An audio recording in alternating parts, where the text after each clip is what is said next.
Okay, we're rolling. Hey, folks, evening, and welcome to what are we gonna call this? 31 Days of Horror. 31 Days of Horror. 31 Days of Horror. So we've decided for the month of October we're gonna go through and watch a scary movie a night. We're kind of behind, so we'll have to. Today's the fourth or fifth, something like that. Yeah. Yeah. So we're behind a few days just because of circumstances. Yeah. So we're gonna try and catch up and watch a couple movies a night. Yeah. Until we get caught up to the night that we're on. Yeah. First movie we watched this evening was the opener for 31 Days of Horror. The Thing with Two Heads. Now, this movie, we purposely picked a movie we probably wouldn't make it through because... Just for time's sake? Just for time's sake, you know, really just to save time, is to experience a movie that we knew... You know, this is like surf Nazi quality. And this is... And you know, really, we made it through quite a bit of it. Yeah, I mean, we watched quite a bit. It got kind of, like, talky there for a second. And one thing I know about 70s horror is talky. You know. But apparently, the basic gist of The Thing with Two Heads is there's a guy that's a transplant specialist, a surgeon. A doctor. A surgeon. He's a legitimate doctor. And he has some kind of arthritic paralysis thing going on with his body. Well, his body's basically dying, and he eventually ends up in a coma from which he will never recover. Right. And we see at the beginning of this movie, he's transplanted the head of one gorilla to the body of another gorilla. Two-headed gorilla. A two-headed gorilla. And then he removes the original gorilla's head. It eats twice the bananas. Which is odd because its stomach is the same size. Which, I guess he could eat the same amount of bananas twice as fast. Anyway, he gets to the point where he wants to do is transplant a head to the original gorilla, and then eventually take the original head off the gorilla, and have just a transplanted head on there. So you basically I could transplant my head to Dave's body, and then cut Dave's head. Cut my head off, and have, I don't know why you'd want to, but you could have my body. Well, for whatever reason, I could have Dave's body. Yeah. If you want Dave's body, that's the way to go about it.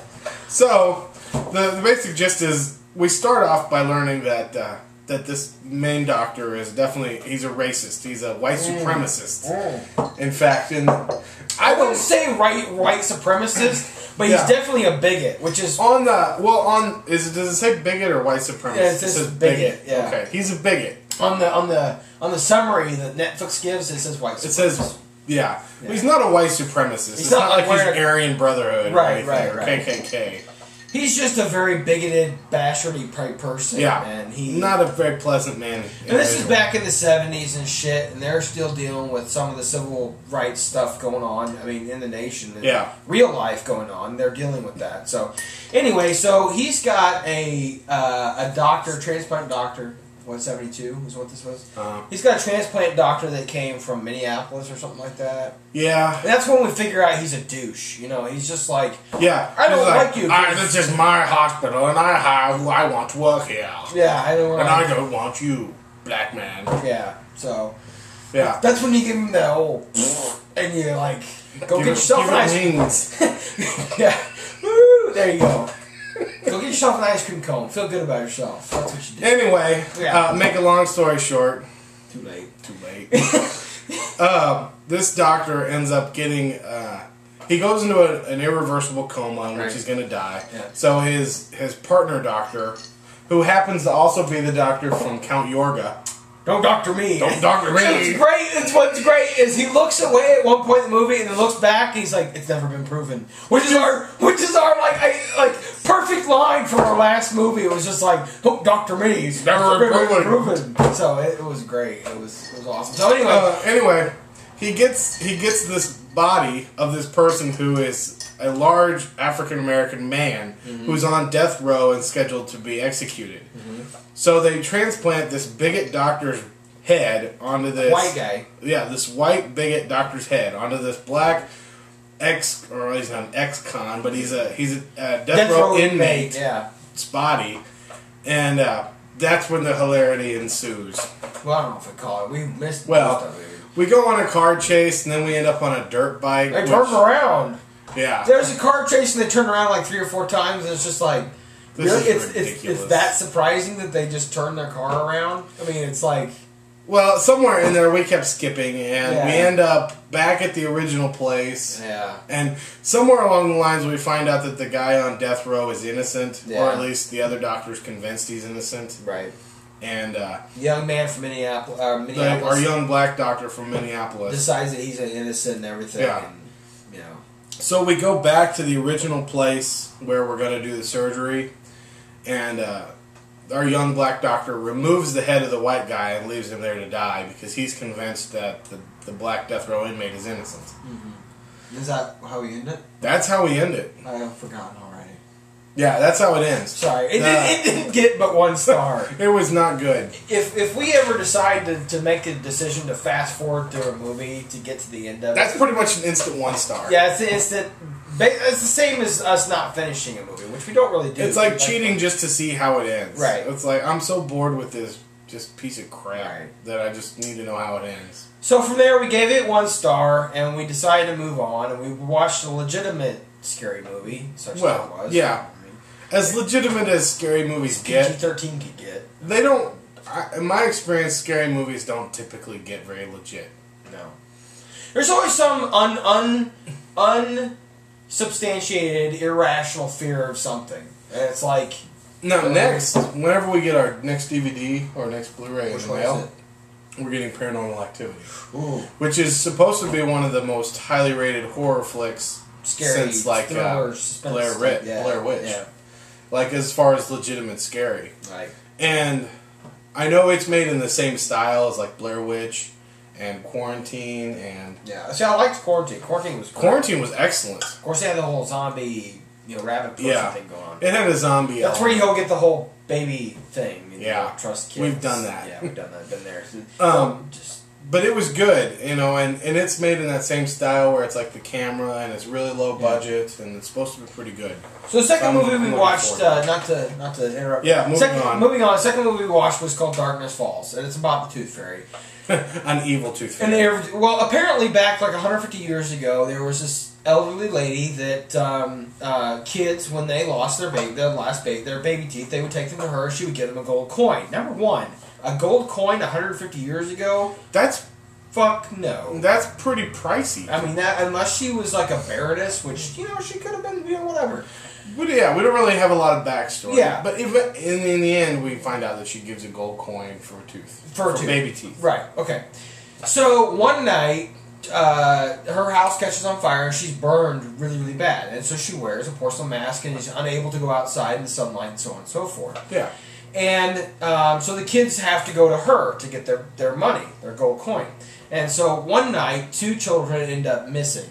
And the townsfolk automatically assume that it's her that's done something maniacal. Like most of American history, we pick people who are strange or different and then we ostracize them and kill them. Yeah.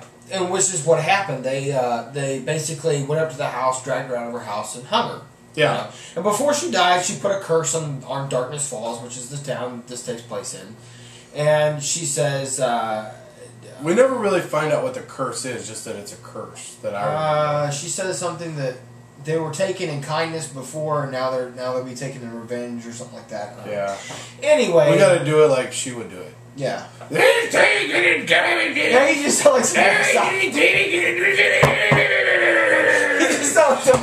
you sound like one of the girls off of The Ugly One! The Ugly One! Cheerleader!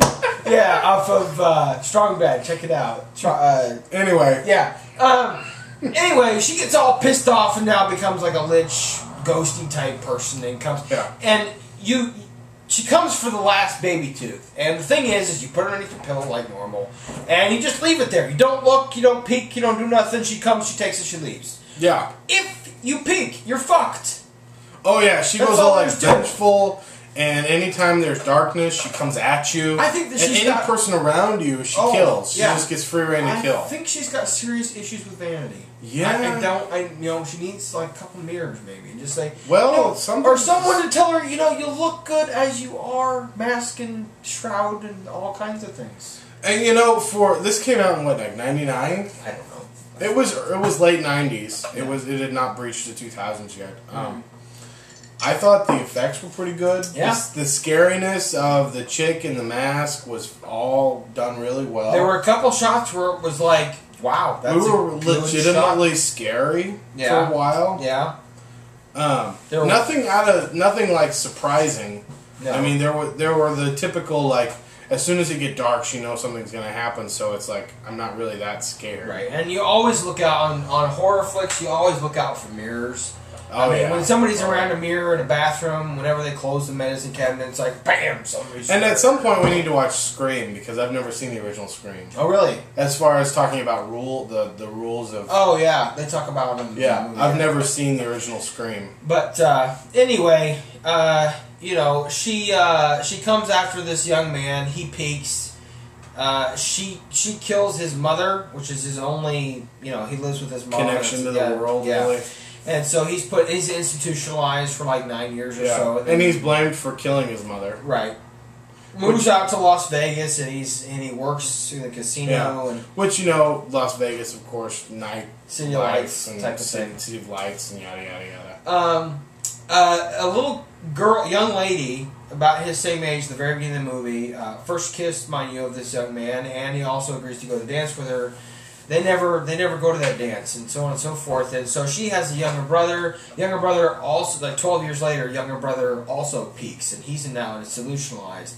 And she asks old friend, young man, to come and visit and help out as he can. She believes he's experiencing night terrors, which is what they diagnosed the other young man with. Obviously, they didn't believe that it was the Tooth Fairy. Right.